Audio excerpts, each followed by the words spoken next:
Sa opening scene ng pelikula, makikita natin ang isang pamilyang takot na takot habang mabilis na nagmamaneho sa gitna ng isang lungsod na nilalamon na ng kaguluhan. Unti-unti nang bumabagsak ang mundo sa kanilang paligid. Ang nagmamaneho ay si Jung Sok, isang dating kapitan sa South Korean Marine Corps. Mahigpit niyang hawak ang manibela habang pilit na tinatakasan ang bangungot na kumakalat sa buong bansa. Kasama niya ang kanyang kapatid na babae at ang asawa nito, na desperadong kumakapit sa pag-asang makakahanap pa sila ng ligtas na matatakbuhan. Habang binabaybay nila ang kalsada, may isang lalaking damodogo na biglang sumulpot sa harapan nila at desperadong kumakaway para humingi ng tulong. Bahagyang bumagal si Jung Sok, ngunit nang makita niya ang dugo sa katawan ng lalaki, agad siyang natigilan. May kung anong babala ang sumisigaw sa kanyang isip na may mali. Sa halip na huminto, inapakan niya ang silinyador at diretsyong nilampasan ang lalaki. Biglang lumabas ang asawa nito habang karga ang isang maliit na bata. Nanginginig ang boses nito habang nagmamakaawa. "Pakiusap, kung hindi man kami, kahit ang anak na lang namin. Iligtas ninyo ang anak namin." Ngunit nanaig ang takot. Iniwas ni Jung Sok ang kanyang tingin at lalo pang binilisan ang pagpapatakbo ng sasakyan, iniwan ang desperadong pamilya sa likuran. Ilang sandali lang ang lumipas at tuluyan nang nabunyag ang nakakatakot na katotohanan. Isang nakamamatay na virus ang kumalat sa South Korea at ginawang mababangis na halimaw na gutom sa laman ng tao ang mga nahawahan. Bumagsak ang gobyerno, nagliyab ang mga syudad, at tuluyang nilamon ng kaguluhan ang buong bansa. Sa gitna ng pagkawasak, nagawa ni Jung Sok na may sakay ang pamilya ng kanyang kapatid sa isang malaking barkong militar na naglilikas ng mga nakaligtas. Para sa kanya, iyon na lamang ang natitirang pag-asa nila upang makalayo sa panganib at makahanap ng kaligtasan. Habang nasa barko, sinubukan ni Jung Sok na pakalmayan ang kanyang kapatid at tiniyak na magiging maayos din ang lahat. Ngunit tahimik siyang nilapitan ng isa sa dati niyang tauhan at ibinunyag ang isang nakakagulat na impormasyon. Hindi pala papunta sa Japan ang barko gaya ng pinaniniwalaan ng lahat. Papunta ito sa Hong Kong. Bago pa makapagtanong si Jung Sok tungkol dito, biglang sumabog ang panibagong kaguluhan. Isang sundalo ang nagmamadaling pumasok habang halatang nagpapanik. Sumigaw ito na may natagpo ang infected na tao sa isa sa mga cabin. Nagsimula na palang kumalat ang impeksyon sa loob ng barko. Kasabay nito, ang bayaw niyang si Chol-min ay nasa ibang bahagi ng barko at abala sa pangangalap ng mga supply nang makarinig siya ng sunod-sunod na sigawan mula sa mga pasilyo. Agad siyang tumakbo upang tingnan kung ano ang nangyayari. Pagdating niya roon, napagtanto niyang mas mabilis kumalat ang impeksyon kaysa sa kayang kontrolin ng kahit sino. Mabilis na sumugod si Jung Sok sa gitna ng nagngangalit na mga zombie. Umalangaw-ngaw ang putok ng kanyang baril sa buong paligid habang pilit niyang binubuksan ang daan patungo sa cabin kung saan nagsimula ang impeksyon. Nang sa wakas ay marating niya ito, isang tunay na bangungot ang bumungad sa kanya. Dumugo ang mga pader at nagkalat ang mga katawan sa sahig. Ang ilan ay nangingisay pa habang unti-unti nang nagiging mga halimaw. Lahat ay nahawahan na. Lahat maliban sa isa. Sa isang sulok, nakaupo ang kanyang kapatid habang mahigpit na yakap ang sariling anak. Tuloy-tuloy ang pagdaloy ng luha sa kanyang mukha. Agad na lumapit si Jung Sok at nakiusap na sumama na ito sa kanya bago pa maging huli ang lahat. Ngunit tumanggi ang babae. Paulit-ulit itong umiling at ayaw na ayaw iwanan ang kanyang anak. Kahit nagsisimula na itong magbago habang nasa loob ng kanyang mga bisig, hindi pa rin niya kayang pakawalan ang bata. Kasabay nito, lalo pang lumalakas ang mga ungol ng mga undead. Palapit sila ng palapit mula sa bawat direksyon. Walang tigil sa pagpapaputok si Jung Sok habang isa-isang pinababagsak ang bawat zombie na sumusubok lumapit. Ngunit napakarami nila. Maya-maya, sumigaw ang kanyang kapatid at inutusan siyang umalis na. Wala nang ibang pagpipilian si Jung Sok. Sa mabigat na puso, malakas niyang isinara ang pinto at ikinandado ito habang nilalamon ng mga zombie ang kanyang kapatid sa loob. Patuloy na umalangaw-ngaw sa kanyang tenga ang mga sigaw nito habang paurong siyang napasuray dahil sa matinding dalamhati. Ilang sandali pa ang lumipas nang dumating si Chol-min at desperadong sinubukang lampasan siya upang iligtas ang kanyang asawa. Ngunit mabilis siyang pinigilan ni Jung Sok. Mahigpit niya itong hinawakan habang tuluyang bumagsak si Chol-min sa sahig at humagulgol sa tindi ng sakit at pagdurusa. Lumipas ang panahon. Natapos na ang bangungot para sa ilan, ngunit hindi para kina Jung Sok at Chol-min. Bilang mga refugee na ngayon sa Hong Kong, pareho silang wasak at araw-araw na pinahihirapan ng konsensya at mga alaala ng trahedyang naganap noong gabing iyon. Isang gabi, bigla silang dinukot ng mga lokal na gangster at dinala sa harapan ng kanilang malupit na leader. May inaalok itong isang napakapanganib na misyon. Nais nitong bumalik sila sa quarantine zone sa Korean Peninsula. Ipinaliwanag ng lalaki na may isang abandonadong truck na nakaparada sa isang tulay at puno ito ng $20 milyong na cash. Kapag naibalik nila ang truck, kalahati ng pera ay mapupunta sa kanila. Nang marinig iyon ni Jung-sok, agad siyang kinabahan. Ang simpleng pagbalik pa lamang sa isinumpang lugar na iyon ay sapat na upang muling buhayin ang lahat ng kanyang takot. Ngunit wala silang pera, wala silang tahanan, at wala na rin silang ibang mapagpipilian. Dahil wala nang ibang daan, napilitan silang tanggapin ang alok. Pagkatapos nito, bumuo ang gangster ng maliit na grupo para sa misyon. Kasama rito sina Jung-sok, Chol-min, isang matalino at walang takot na driver na nagngangalang Jane, at isa pang lalaking desperado ring sumugal para sa pera. Iniabot ng gangster sa kanila ang isang satellite phone at sinabi, "Mayroon kayong 3 days. Kapag nahanap ninyo ang truck, tawagan ninyo ako. Maghihintay ako sa dagat." Dahil wala nang atrasan, sumakay ang grupo sa isang maliit na bangka at naglayag sa madilim na karagatan. Muli silang bumalik sa lugar na sumira sa kanilang mga buhay. Sa mga guho ng Korea na puno pa rin ng mga zombie. Pagdating nila sa peninsula, nakabibinging katahimikan agad ang sumalubong sa kanila. Ang mga syudad na dati ay puno ng buhay ay isa na lamang madilim at nakakatakot na guho. Si Jane, na dating nakatira roon bago nagsimula ang outbreak, ang nanguna sa grupo. Nalaman niya ang mga kalsada kaysa kanino man. Maingat silang dumaan sa mga abandonadong lansangan hanggang sa makarating sila sa isang truck. Ngunit agad nilang napagtanto na maling truck pala iyon. Nang buksan nila ang likuran nito, wala silang nakita kahit ano. Habang nagpapatuloy sila sa paghahanap, may napansin si Jung-sok sa sinag ng kanyang flashlight. Sa likod ng isang malaking salaming pader, isang nakakatakot na tanawin ang bumungad sa kanya. Daan-daang zombie ang nakatayo sa loob ng isang gusali. Hindi gumagalaw, hindi umiimik, parang mga estatwang naghihintay lamang ng tamang sandali upang muling magising. Ang tanging dahilan kung bakit hindi sila agad sinusugod ng mga zombie ay ang kadiliman. Hindi sila makita ng mga nilalang. Dahil dito, napahinto ang buong grupo at halos hindi makahinga habang nananatiling nakapako sa kanilang kinatatayuan. Tahimik silang nanalangin na sana ay walang makasire sa katahimikang iyon. Dahil isang maling galaw lamang ang kailangan upang magising ang buong kawan ng mga undead. Makalipas ang ilang sandali, mabilis silang umalis at nagpatuloy sa madilim na kalsada. Tumatagos ang liwanag ng kanilang headlights sa nakakakilabot na katahimikan ng patay na syudad. Matapos ang matinding paghahanap, sa wakas ay namataan nila ang isa pang truck na nakaparada malapit sa isang lumang warehouse. Nang pilitin nilang buksan ang mga pintong nito, agad silang natigilan. Punong-puno ito ng mga bundle ng dolyar na maayos na nakasalansan. Ito na iyon, ang 20 milyong dolyar na matagal nilang hinahanap. Agad silang nakahinga ng maluwag, ngunit hindi nila alam na may nagmamasid pala sa bawat galaw nila. Isang dalagang nagtatago sa dilim ang lihim na nakasubaybay sa kanila. Samantala, umakyat ang grupo sa harapang bahagi ng truck upang tingnan kung gumagana pa ito. Pagpasok nila, may nakita silang isang sundalo na nakasubsob sa driver's seat. Sinubukan ni Chol-min na hilahin palabas ang katawan nito, ngunit bigla itong gumalaw. Hindi pa pala ito tuluyang patay. Isa na rin itong infected. Bago pa makapag-react ang sinuman, agad na sumugod ang zombie kay Chol-min habang kumakagat-kagat ito ng hangin ilang pulgada lamang mula sa kanyang mukha. Sa gitna ng kaguluhan, aksidenteng nasagi ni Chol-min ang manibela, at biglang tumunog ang busina ng truck. Isang malakas na ingay ang umalangaw-ngaw sa buong syudad. Mabilis na hinugot ni Jung-sok ang kanyang armas at pinatay ang zombie. Ngunit huli na ang lahat. Ang businang iyon ay katumbas ng sentensyang kamatayan.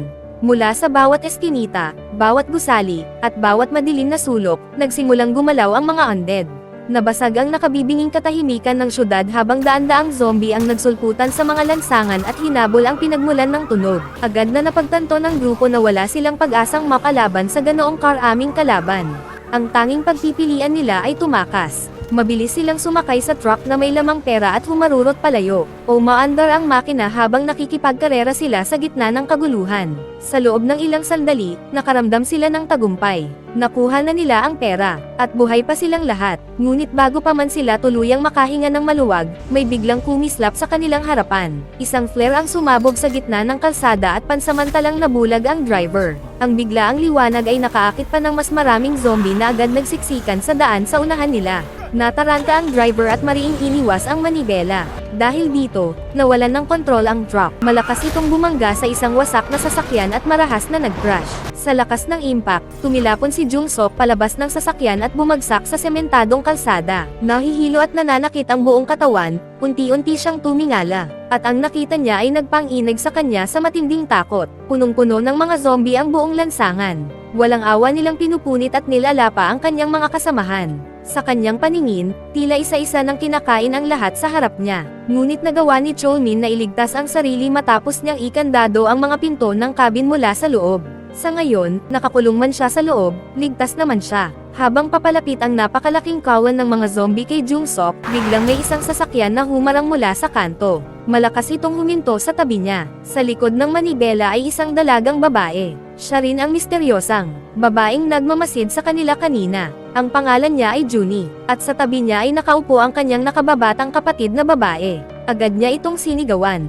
Bilis, sumakay ka. Halos huling sandali na nang makapasok si Jung-sok sa loob bago muling inapakan ni Junie ang silinyador at humarurot sa mga lansangan ng may matinding bilis at walang bahid ng takot. Napakabilis at napakabangis ng kanyang pagmamaneho. Dahil sa pagod, mga sugat, at matinding pagdurusa, tuluyang nawalan ng malay si Jung-sok sa likurang upuan. Dinala siya ng magkapatid sa kanilang tahanan. Isang ligtas na tagwa na pinatibay laban sa apocalypse. Habang pauwi sila, ginamit ng nakababatang kapatid ni Junie ang isang remote-controlled toy car upang ilayo ang isang grupo ng mga zombie. Sinundan ng mga undead ang maliit na sasakyan at unti-unting nalayo sa kanilang ruta. Mapanganib ang plano, ngunit epektibo ito. Dahil dito, naging malinis ang daan at ligtas silang nakabalik sa kanilang hideout. Pagkagising ni Jung-sok, natagpuan niya ang sarili sa isang hindi pamilyar na silid.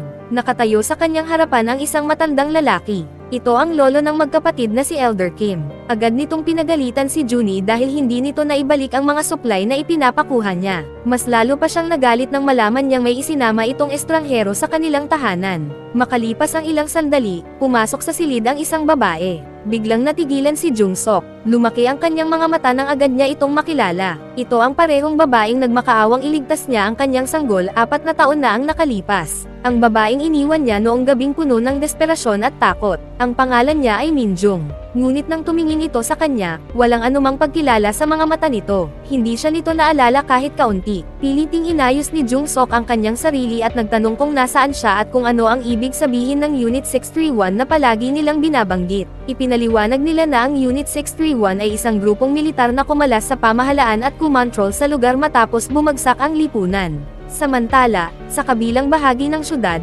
natagpuan ng parehong grupong iyon ang truck na kanilang naaksidente. Sila rin ang mga taong naghahagis ng flare sa kalsada. Dahil wala silang ideya na may lamang kayamanan ang truck, hinila nila ito pabalik sa kanilang base sa pag-aakalang pagkain o mga supply lamang ang laman nito. Habang sinisiguro nila ang sasakyan, may narinig silang mahinang ingay mula sa loob.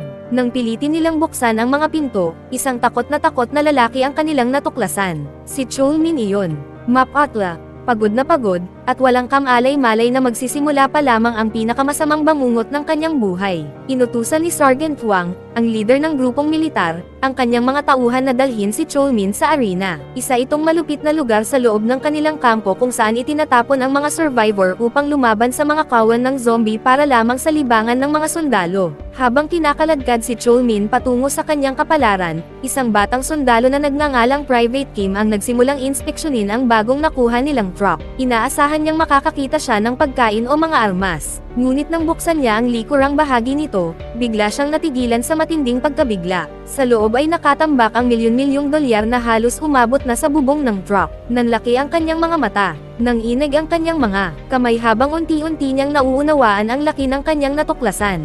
Walang pag-aalinlangan, mabilis siyang tumakbo upang iulat ito sa kanyang nakatataas na opisyal na si Captain So. Samantala, sa hideout ni Junie, pilit inuunawa ni Jung-sok ang lahat ng nangyayari. Hindi niya maintindihan kung paano nagawa ng mga taong ito na mabuhay ng napakatagal sa isang peninsula na puno ng infected at mga zombie. Ipinaliwanag ni Minjung na hindi simpleng kaligtasan ang dahilan kung bakit sila buhay pa. Ito ay dominasyon. Ayon sa kanya, ang grupong tinatawag na Unit 631 ay dating mga sundalo. Ngunit matapos bumagsak ang sibilisasyon, naging mas masahol pa sila kaysa sa mga halimaw. Naging mga malulupit silang pinuno na naghahari sa pamamagitan ng takot at walang awang inaabuso at pinahihirapan ang sino mang kanilang mahuli. Habang nagkukwento siya, nakaupo naman ang kanyang ama na si Elder Kim sa tabi ng isang lumang radyo. Abala itong paikot-ikot na inaayos ang mga dial. Ilang taon na niya itong ginagawa. Sinusubukan niyang kantakan ang isang matagal ng kaibigan mula sa kanyang mga araw bilang sundalo. Naniniwala siyang maaaring buhay pa ito. Ang tanging pag-asa niya ay makapagpadala ng signal at makahingi ng saklolo bago pa maging huli ang lahat para sa kanyang pamilya. Samantala, sa loob ng base ng Unit 631, naghahanda naman ang mga sundalo para sa kanilang gabi-gabing libangan. Nagtipon-tipon sila sa isang malaking bakanteng lugar. Nagsisigawan, nagtatawanan, at nagsasaya na para bang nasa isang karnabal lamang. Sa gitna ng arena ay nakatayo si Cholmin. Takot at napapalibutan ng mga undead. Maya-maya, bumukas ang mga gate, at agad na ramagasa ang mga zombie patungo sa kanya. Isa itong bangungot, isang nakakakilabot na laro na nagpapakita kung gaano kalalim ang pagbagsak ng sangkatauhan. Sa ibang bahagi naman ng kampo, pinangunahan ni Private Kim si Captain So papunta sa truck. Nang makita ni Captain So ang napakalaking tambak ng pera, halos malaglag ang kanyang panga sa pagkabigla. Ngunit may iba pang bagay na nakakuha ng kanyang pansin. Isang satellite phone ang nakapatong sa dashboard. Kinuha niya ito at pinagmasdan ng mabuti. Ngunit bigla itong tumunog. Nagulat siya at agad itong sinagot. Sa kabilang linya ay ang gangster mula sa Hong Kong. Ang parehong taong nagpadala kina Jung Sok sa misyong ito. Habang nag-uusap sila, unti-unting nabuo sa isip ni Captain So ang buong katotohanan. Dumating ang grupo upang kunin ang truck at ang perang laman nito. At walang pakialam ang gangster kung sino ang magdadala nito. Ang mahalaga lamang ay makarating ang truck sa kanya. Dahil dito, inalok niya si Captain So ng isang kasunduan. Kapag naihatid nito ang truck sa pantalan, makukuha niya ang kalahati ng pera at mabibigyan pa siya ng ligtas na daan palabas ng Korea. Para kay Captain So, na matagal nang nakakulong sa impyernong iyon, para itong pangarap na nagkatotoo. Agad na lumiwanag ang kanyang mukha sa kasakiman at pananabik habang tinatanggap ang alok. Samantala, sa hideout, ipinagtapat ni Jung Sok kay Min Jung ang lahat. Ikinwento niya ang tungkol sa misyon, sa milyon-milyong dolyar, at higit sa lahat, sa satellite phone. Iyon lamang ang kanilang paraan upang makontak ang barkong naghihintay sa baybayin. Kapag nakuha nila ang truck at ang phone, maaari silang sabay-sabay na makatakas. Tahimik na nakinig si Min Jung. Pagkatapos ay mabilis siyang nagpasya.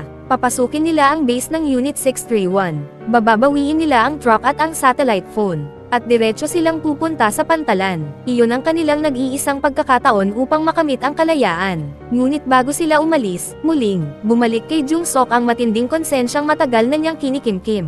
Ilang taon na niya itong pasan, at unti-unti na siyang nilalamon nito. Sa wakas, nag-ipon siya ng lakas ng loob upang sabihin ang katotohanan.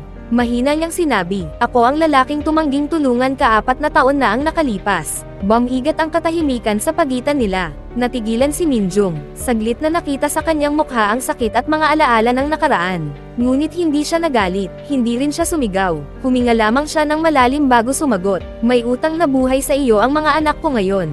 Tapusin muna natin ito. Makakapaghintay ang nakaraan, hindi ang kaligtasan natin." Pagsapit ng gabi, habang muling nilalamon ng kadiliman ang wasak na syudad, nagsimula silang maghanda para sa kanilang misyon. Mahigpit na niyakap ni Min Jung ang kanyang mga anak. Inutusan niya ang mga ito na manatili sa loob ng sasakyan at umuwi kapag hindi sila nakabalik ni Jung Sok bago sumikat ang araw. Nakiusap din siya sa kanyang ama na bantayan ang mga bata anuman ang mangyari. Pagkatapos noon, tuluyan nang naglaho sina Min Jung at Jung Sok sa kadiliman ng gabi. Sa loob ng kampo ng Unit 631, magulo ang lahat. Patuloy ang hiyawan at pagsasaya ng mga sundalo habang nagpapatuloy ang mga laban sa arena. Samantala, tahimik na gumagalaw sina Jung Sok at Min Jung sa mga anino. Maingat silang lumulusot sa pagitan ng mga gwardya, mga sirang pader, at mga wasak na sasakyan. Sa lugar na iyon, kahit pinakamaliit na ingay ay maaaring magdulot ng kamatayan. Sa wakas, matapos ang napakahabang paghahanap, namataan nila ang truck na may lamang pera. Nakaparada ito sa ilalim ng mahinang floodlight at tila walang nagbabantay. Naroon ito, ang kanilang nag-iisang tiket palabas ng impyernong iyon. Maingat silang lumapit at sinuri ang loob. Nandoon pa rin ang lahat ng pera, walang nabawas kahit isang bundle. Nang makita nila ang satellite phone, agad na nawala ang kanilang pag-asa. Wasak na ito. Basag ang screen at sira na rin ang mga internal circuit. Nawala na ang kanilang nag-iisang paraan upang makontak ang barkong naghihintay sa baybayin. Ngunit sa mismong sandaling iyon, isang sinag ng flashlight ang tumama sa kanila mula sa dilim. Napaatras sila ng bahagya. Si Private Kim pala iyon. Nagulat ang batang sundalo nang makita ang mga nanghihimasok. Bago pa siya makatawag ng tulong, mabilis na pumihit si Min Jung at itinutok ang kanyang baril sa kanya. Sa sobrang takot, agad na itinaas ni Private Kim ang kanyang mga kamay. At sa taranta, ibinunyag niya ang lahat. Ikinwento niya kung paano nila natagpuan ang truck, ang milyon-milyong dolyar na laman nito, at ang lalaking natagpuan nilang nagtatago sa loob ng ito ay hinila pabalik sa kanilang base. Nagkatinginan sina Jung Sok at Min Jung. Biglang bumigat ang kanilang mga mukha. Buhay pa si Cholmin. At ngayon, alam na nila kung saan siya matatagpuan. Sa isang iglap, nagbago ang lahat para kay Jungsok, ang kanyang misyon, ang kanyang takot, at maging ang konsensyang matagal nang bumabagabag sa kanya. Lahat ng iyon ay naglaho, isa na lamang ang natira, ang iligtas si Cholmin. Walang pag-aalinlangan, agad siyang tumakbo patungo sa direksyon ng arena kung saan nagmumula ang malalakas na sigawan at ingay. Iniwan niya si Minjung upang asikasuhin ang drop. Sa loob ng arena, purong kaguluhan ang naghahari. Ang mga natitirang bihag ay napapalibutan habang isang panibagong grupo ng mga zombie ang pinapakawalan. Sa likod ng mga bakod, nagtatawanan at naghihiyawan ang mga sundalo. Para sa kanila, isa lamang itong palabas, isang madugong libangan. Sa itaas, nakatanaw si Sergeant Wang. Nakangiti ito na parang baliw habang sinasarap ang takot at paghihirap ng mga tao sa ibaba. Samantala, malapit sa truck, dumating si Captain So. Galit na galit siya nang malaman na may sumubok sumira sa kanyang plano. Sa matinding galit, mabilis niyang binunot ang kanyang baril at pinaputukan mismo ang makina ng truck. Balak niyang sirain ito. Ngunit mas mabilis si Minjung. Agad siyang tumalon sa driver's seat at madiing inapakan ang silinyador. Umaandar na nabuhay ang makina. At sa isang malakas na dagandong, ramagasa ang truck pasulong. Diretso nitong nabangga si Captain So at malakas na itinapon siya sa lupa. Nahilo at dumogo, hindi nagsayang ng kahit isang segundo si Minjung. Mabilis niyang kinapkapan ang katawan ng opisyal, at natagpuan niya ang eksaktong hinahanap niya. Isa pang satellite phone, at hindi ito sira. Tama pala ang kanyang hinala mula pa noong simula. Ngunit huli na ang lahat upang manatiling tahimik. Ang putok ng baril ay nakapagdulot na ng kapahamakan. Umalangaw-ngaw ang malakas na tunog sa buong syudad, at naaga nito ang atensyon ng libu-libong zombie sa paligid. Isa-isa nang simulang gumalaw ang mga undead, umuungol at nagsisisigaw habang sabay-sabay silang papunta sa base ng Unit 631. Sa loob naman ng arena, biglang sumugod si Jungsok sa gitna ng kaguluhan. Isa-isa niyang pinabagsak ang mga zombie sa kanyang daraanan. Para siyang isang taong nawalan na ng takot. Sa wakas, namataan niya si Cholmin. Halos hindi na ito makatayo at napapalibutan na ng mga undead. Sa lahat ng natitira niyang lakas, pilit na sinuyod ni Jungsok ang kawan ng mga zombie at hinila si Cholmin palabas. Magkasama silang tumakbo patungo sa labasan. At nang makita na nila ang bukas na gate, biglang umalangaw-ngaw ang isang putok. Napahinto si Jungsok. Biglang napasubsob si Cholmin pasulong.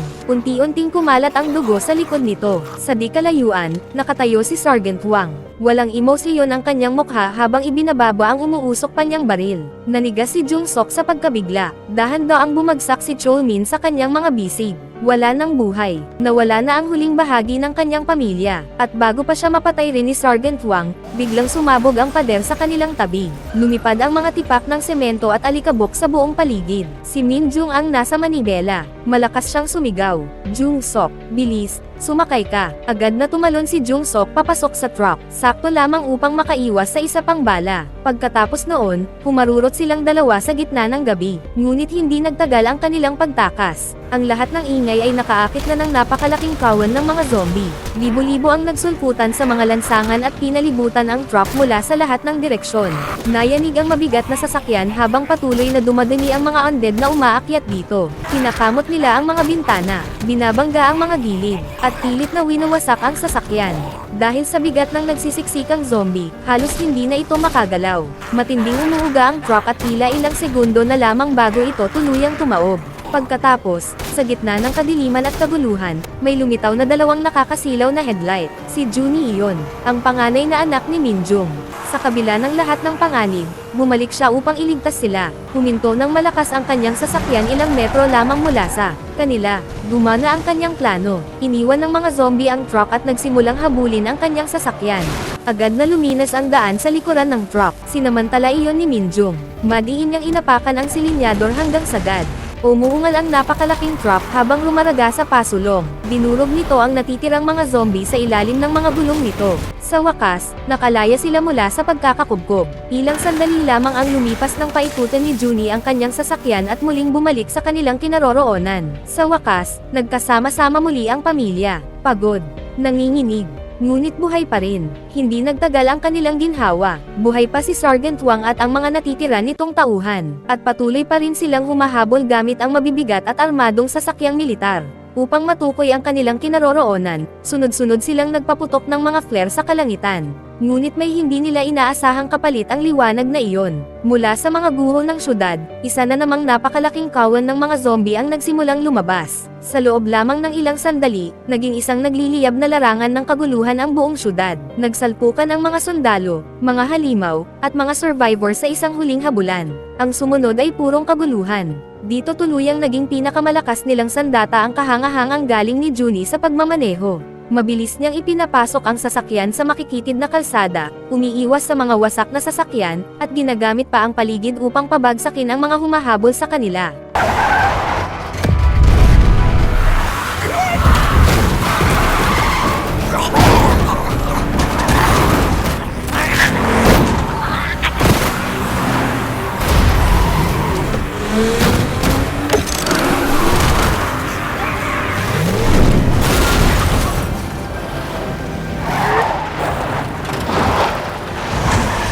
Pinangunahan naman ni Jung Sok ang direksyon patungo sa pantalan. Habang dumaraan sila sa isang pamilyar na gusali, may biglang naalala siya. Ito ang parehong gusaling may malaking salaming pader kung saan nakita niya noon ang daan-daang zombie na nakatayo lamang sa loob. Mabilis niyang naalala ang eksaktong lokasyon nito. Agad niyang itinutok ang kanyang baril at maingat na pinaputukan ang salamin.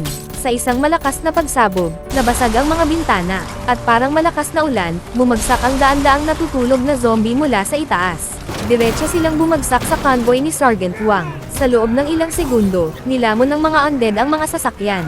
Walang tigil silang kumakalmat, kumakagat, at pumupunit ng laman. Isa-isang naglaho ang mga sundalo sa ilalim ng nagngangalit na kawan. Pati si Sergeant Wang ay tuluyang nilamon ng mga zombie. Sa wakas, nang mawala si Sergeant Wang, nabuksan na rin ang daan patungo sa pantalan. Sa unang pagkakataon matapos ang napakahabang panahon, tila abot kamay na nila ang kalayaan. Mabilis silang nagpatuloy sa huling bahagi ng kanilang paglalakbay. Sa unahan, kumikislap ang mga ilaw sa tabi ng karagatan. Malapit na sila. Ngunit nang magsimula silang bumagal, isang pamilyar na bangungot ang lumabas mula sa kadiliman. Si Captain So, duguan, sugatan, at desperado. Ngunit buhay pa rin. Bigla niyang hinarangan ang kanilang daraanan at malakas na ibinangga ang kanyang sasakyan sa kotse ni Junie. Dahil dito, naipit si Junie sa loob. Kasabay nito, itinutok ni Captain So ang kanyang baril sa ulo ng dalaga. Nanginginig ang kanyang boses sa galit at kasakiman habang sumisigaw. Ipinag-uutos niyang ibigay sa kanya ang truck at ang satellite phone. Kung hindi, papatayin niya si Junie. Lalong tumindi ang tensyon sa pagitan nila. Habang abala ang lahat, sinubukan ng nakababatang kapatid na si Eugene na iligtas ang kanyang pamilya gamit ang nag-iisang sandatang mayroon siya, ang kanyang remote-controlled toy car. Mabilis niya itong pinaandar patungo kay Captain So. Sa isang iglap, naaga nito ang atensyon ng lalaki. At sapat na ang sandaling iyon upang makakawala si Junie mula sa pagkakahawak nito. Ngunit kasabay ng kaguluhan, biglang umalangaw-ngaw ang isang putok. Sa isang kisap mata, tumalon si Elder Kim sa harap ni Eugene. Tinanggap niya ang balang nakalaan para sa kanyang apo.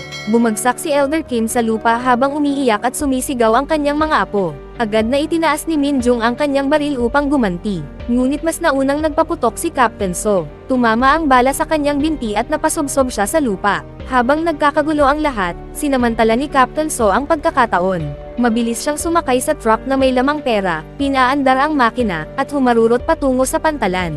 Walang magawa ang pamilya kundi panoorin habang unti-unting nawawala sa dilim ang kanilang huling pag-asa na makatakas. Pagdating sa pantalan, inakala ni Captain So na sa wakas ay malaya na siya. Naghihintay na roon ang mga gangster mula sa Hong Kong. Masaya niyang ikinwento sa kanila ang tungkol sa milyon-milyong dolyar na kanyang nakuha. Ngunit sa mundong iyon, mabilis ang pagtataksil. Sa mismong sandaling makita ng mga gangster ang pera, agad nila siyang pinagbabaril. Habang dumogo at unti-unting nalalagutan ng hininga, saka lamang napagtanto ni Captain So ang kanyang pagkakamali. Ngunit huli na ang lahat, napansin niyang bukas pa ang likurang pinto ng barko. Sa natitira niyang lakas, pinaatras niya ang truck upang harangan ang pagsara nito. Ilang segundo lamang ang lumipas, rumagasa ang mga zombie mula sa pantalan papasok sa barko. Walang awang nilapan ng mga undead ang lahat ng taong sakay nito. Sa loob ng ilang sandali, naging sementeryo ng kasakiman ang buong pantalan. Samantala, patuloy namang lumalala ang sitwasyon para sa pamilya. Nakahandusay si Elder Kim habang unti-unting nauubos ang kanyang lakas. Mahina niyang kinausap ang kanyang mga apo sa huling pagkakataon. Humingi siya ng paumanhin dahil hindi niya sila nagawang iligtas mula sa malupit na mundong iyon. At pagkatapos noon, tuluyan na siyang pumanaw. Mahigpit na niyakap ng mga bata ang kanyang katawan habang umiiyak. Kasabay nito, isang malakas na ugong ang narinig mula sa himpapawid. Isang rescue helicopter ang papalapit. Sa wakas, may nakarinig din sa radio signal ni Elder Kim. Dumating na ang kanilang kaligtasan. Ngunit maaaring huli na ang lahat. Dumugo at hindi na makalakad ng maayos. Tumingin si Min Jung kay Jung Sok. Mahina ngunit matatag niyang sinabi, "May utang ka sa akin. Kahit ano pa ang mangyari, ilabas mo rito ang mga anak ko." Tahimik na tumungo si Jung Sok. Agad niyang hinawakan sina Junie at Eugene bago tumakbo patungo sa rescue aircraft. Habang papalapit sila, napapalibutan sila ng napakaraming zombie. Ngunit hindi sila huminto. Nagpaputok. Sila, sumisipa, tumatakbo, at pilit na sumusulong sa gitna ng dagat ng mga undead.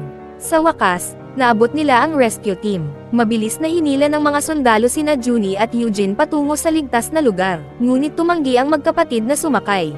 Itinutok pa nila ang kanilang mga baril sa mga sundalo habang umiiyak at sumisigaw. Ayaw nilang umalis nang wala ang kanilang ina. Mula sa malayo, nakita ni Min Jung ang lahat, at doon niya napagtanto kung ano ang kailangan niyang gawin. Sumakay siya sa isang kalapit na truck. Balak niyang magmaneho papunta sa gitna ng kawan ng mga zombie upang ilayo ang mga ito sa kanyang mga anak. Handa siyang isakripisyo ang sarili para mabuhay ang kanyang pamilya. Ngunit bago pa niya maisagawa ang plano, may isang taong bumalik.